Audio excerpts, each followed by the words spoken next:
Okay, so today we're going to talk about I'm responding as it pertains to responding to incidents. It does have a lot of other features that we're not going to dive into today, but we're going to cover everything that we may need to use or should know when responding to a call. So I'll start by opening it, but I first want to point out that I'm responding has been closed on this iPad.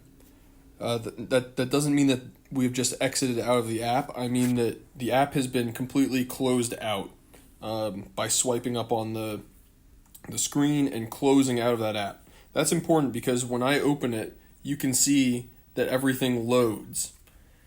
It's important to close it after each use because then when the next person comes into the apparatus, they open up the iPad, it will automatically populate the newest information.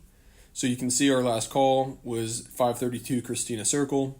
Had I not exited out of this the last time that I was on it, and I'll show you this as an example.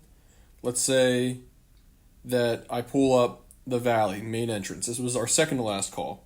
And then I just leave the app. I didn't close it. Now when I open the app back up, it's going to have that call. And I will actually have to go back to our incidents, refresh our incidents, and click on our most recent incident to map it to the right place.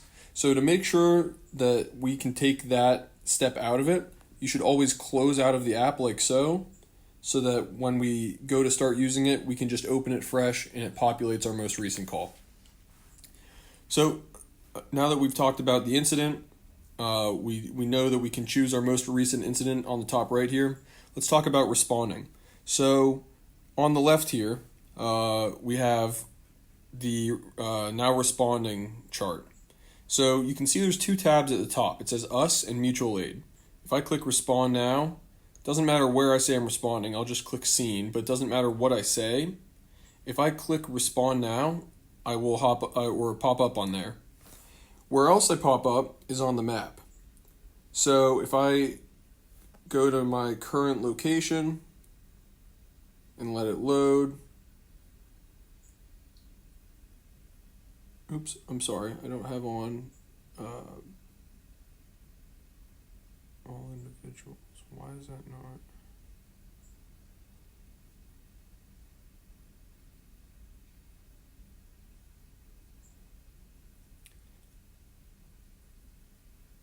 So if I hit respond now, you can see that it now says command is responding to the scene. And down here on our map, sometimes it takes a couple seconds, but you'll see right there, it says 5. That's because the last name of this account is 5, first name command, last name 5. But let's say that was my name, Nice. It would put my vehicle on the map there. Now, if I want to stop tracking, I can press stop track here, which is on the right side of the map, and it'll stop tracking me. Or 15 minutes, I believe it's 15 minutes after a call comes out, that expires. So you don't have to worry about it following you around all day. What's interesting about that, though, is that not only will that show where you are so people can tell if they should wait for you on your way to the station, but if I'm in an apparatus, so let's just say, for example, this is engine 5.2, and I click respond now, I say, it doesn't matter now if I say seen or what matters is that I've clicked respond, and it has now put me on the now responding chart, and in a second here, it will pop up with the vehicle. So if we do this in an apparatus, it will then say engine 5.2, truck 5.1, rescue 5, etc. So I'll be able to see where those apparatus are if I'm the duty officer or if I'm another apparatus. So for example, let's say we have a call on campus and engine 5.4 left just before engine 5.2, and we think that we may be getting there right around the same time. If both apparatus have pressed respond on their screen, then we'll be able to see who's going to be first in, and that may help with some planning. So this isn't necessary, but it's something that really will help out if we can get in the habit of doing that. Next thing to look at here is mutual aid. So in the top left here, you see us, and if I click on mutual aid, we can enter mutual aid company IDs, and if they enter ours, then we can see their members responding and vice versa if we get a call where we're both dispatched. So an example of that would be if we get dispatched to a house fire in the borough of Port Matilda, and it's us and Company 15. Company 15 is currently the only company that we have this set up with, but I would be able to see their members responding to their station. If I click on us, I can see our members responding to our station, and it, again, would just help with planning. So we may know if we're going to be the first apparatus in. We know if they're only going to have 2 people or if they're going to have 6 people responding to the station, and that helps us to sort of get a picture of how everything is going to unfold once we get to the call. So that's a neat feature that a lot of people don't know about, is that mutual aid. Again, it only works when the call that is dispatched warrants it. But that's about it for now responding. Now, looking down here at the map, as many of you know, we have all of our hydrants on here. We have a lot of other pre-plan icons, but it's easy to forget what all these mean, and so I want to go over some of those with everybody. So the first thing when it comes to mapping, the first thing that everybody needs to remember is that it only will populate the icons that are currently in my field of view. So if I move this, if I keep moving around the map, I don't see any other icons. And what often happens is people will be using the iPads and they get a little bit impatient and they keep moving it. And you can see none of the icons are populating. If I let go of this, stop moving it, and wait about 5 seconds, you can see the loading screen come up and now everything loads. So let's say I move it here. Let's say we're trying to go over to College Heights neighborhood over here. And I'm trying to find a hydrant on Hartswick Avenue. And I let go, and I only give it 2 seconds, and then I move it again, and then I move it again. I'm not getting those hydrants. Now, if I wait a few seconds, I can let it fully populate, and I will see the hydrants around there. So it's really important that you wait for that. This is the reason why we have Wi-Fi turned off in all of our iPads, and it should always be turned off unless I go and turn it on occasionally to update them, but then I turn it off immediately. The reason for that is because we have Wi-Fi in the stations, we don't have Wi-Fi on the street. So if we're trying to allow this map to populate while we're responding, sometimes the iPad gets confused and it's going between being connected at the station to disconnecting from the station to trying to connect to LTE internet as it's responding. And that can become a huge problem with trying to populate all these icons. So the Wi-Fi is just always turned off so that once we leave the station, it does not have to transition where it's getting its internet connection from. So we've got all that sorted out. That's sort of the ins and outs of how to use the map and what to look for on the map. Now let's talk about the actual icons. So if we zoom in on the map, the icons adjust as we zoom in. Again, we want to wait for it to load, and then I can click on any icon that's on here, and most of them will give you some extra information. So if I click on FDC here, we don't have anything listed for that because it's sort of self-explanatory. We understand what the FDC is doing for our building, but let's say I click on FDC at the Graduate. It says supplies sprinklers and standpipes. So that's good information because some FDCs are for sprinklers only, some are for standpipes only. So that allows me to tell exactly what that FDC is supplying. Now if I click on the Knox box over here, I have 138 South Atherton, the Graduate, and it tells me what this Knox box contains. I can click on the FACP. My info here is that this is in the first floor on the BC corner. We can see that on the map, but it just gives us a little bit more information.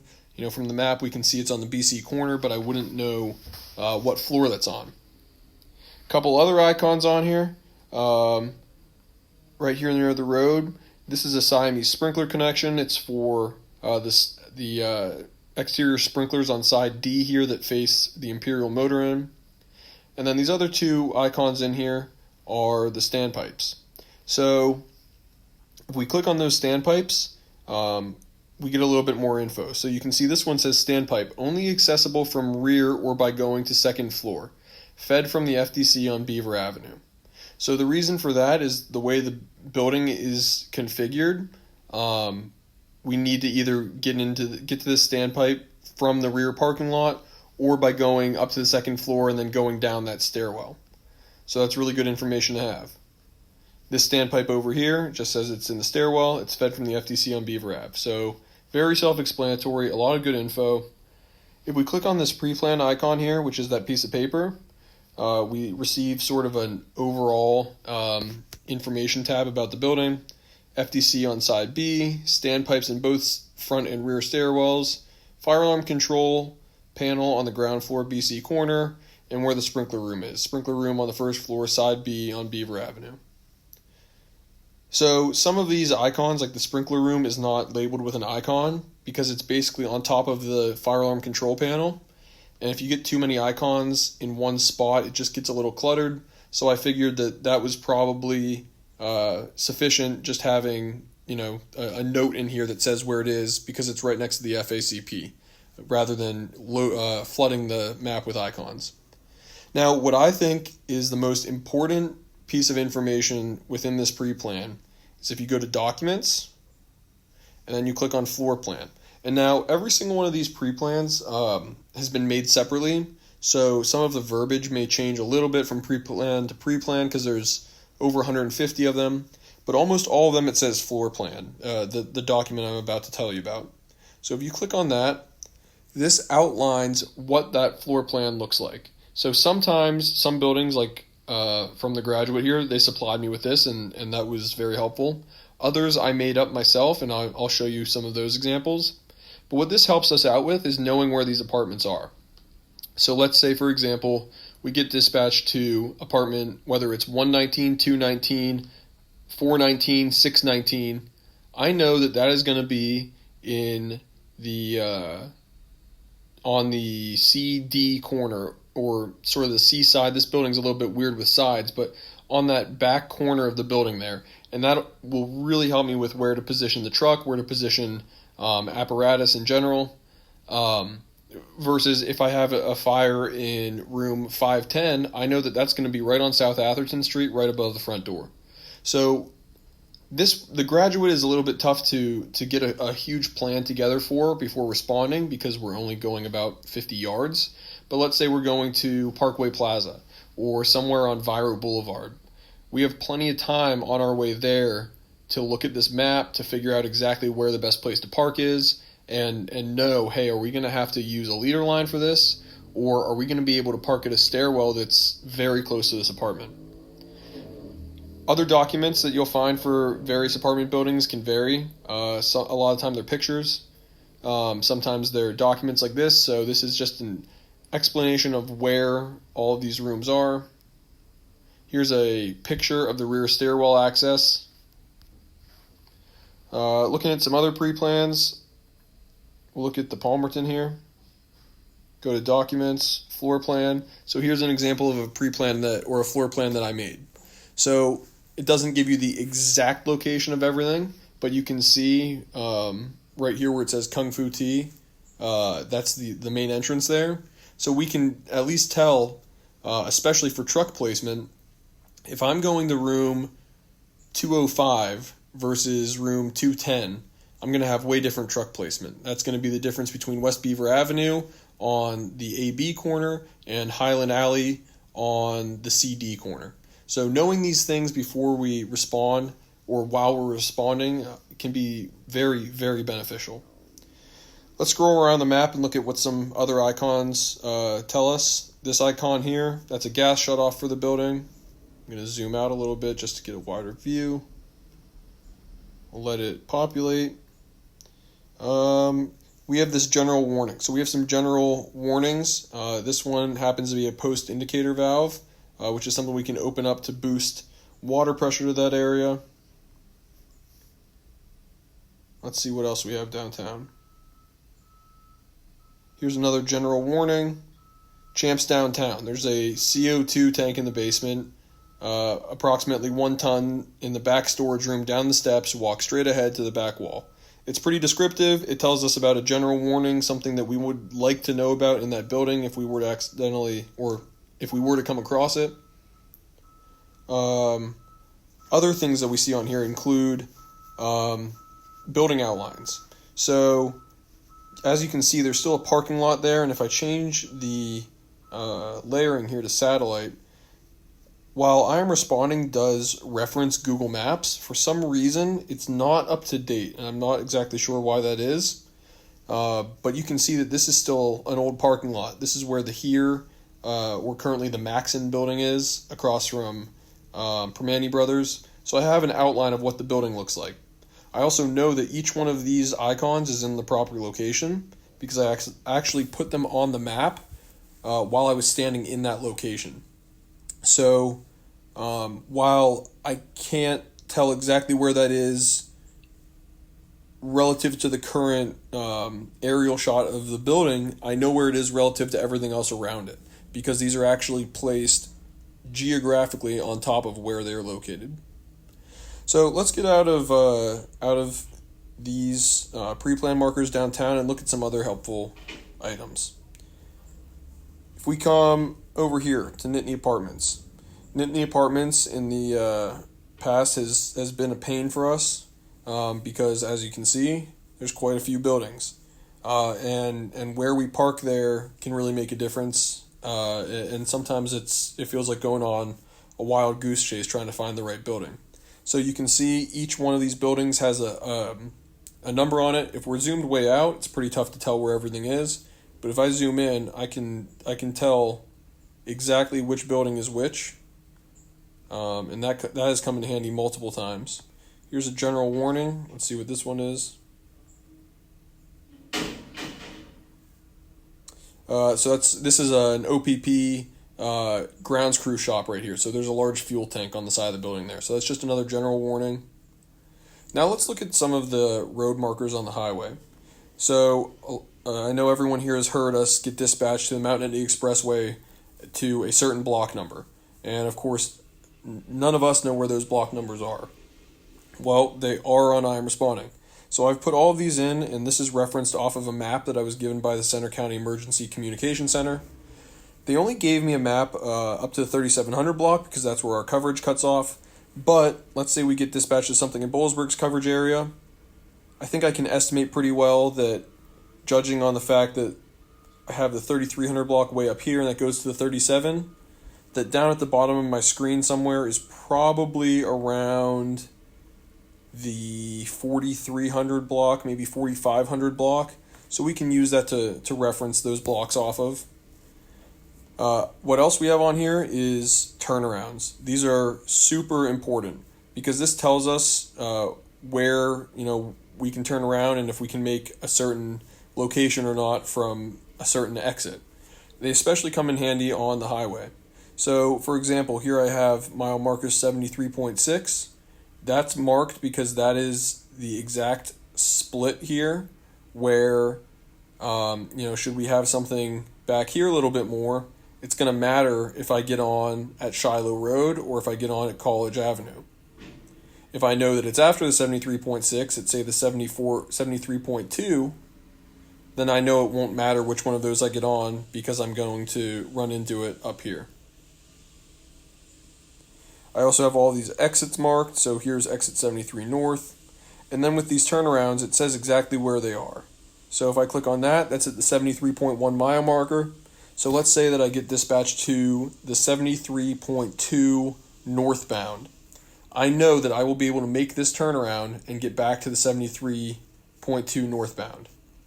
However, if I'm coming southbound and the call is at the 73, I may not be, if the caller was actually accurate on where they were, I can see that the 73 north is beyond that turnaround and I may not be able to hit that turnaround. So zooming out again, a couple other things to note here. The airport, we have all of these gates labeled so we know the different gate numbers. We also have runway extension. So for those of you who were here when we had the crash on Barnes Lane a few years ago, probably about 5 years ago, it was right off in this wooded area here, sort of southeast of the runway. So this runway extension here is to show the path of that runway and help us to estimate if we were to have another incident like that. Looking around on Viro Boulevard here, we just have all these numbers on these apartment buildings. So this is Viro Village to the southeast. On off the top of my head, I can't remember all of these complex names, but we have Village Square here. So we have a lot of different numbering, or a lot of numbers on these buildings. Zooming way out and going to some of the more rural areas, a couple final things to look at. Here we have, excuse me, let me go over here towards Ferguson Township.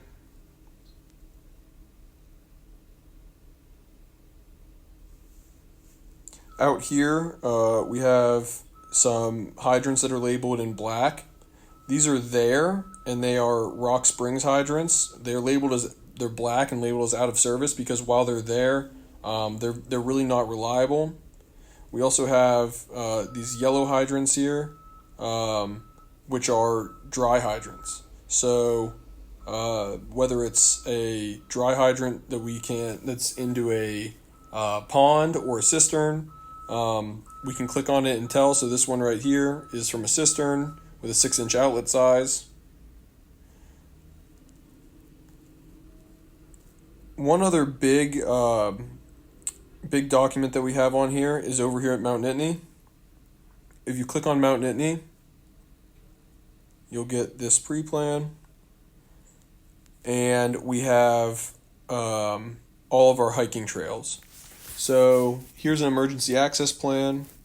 Here's the trail map with estimated times based on responses that we've had. So the estimated time with and without equipment, ascending and descending, access from Rockview land. So there's so much information on these that nobody's going to remember every single thing that's put on here. What I encourage everybody to do is just mess around with this when you get time, and remember that there's a lot of different things on here, and if we're responding to an incident, see what's there.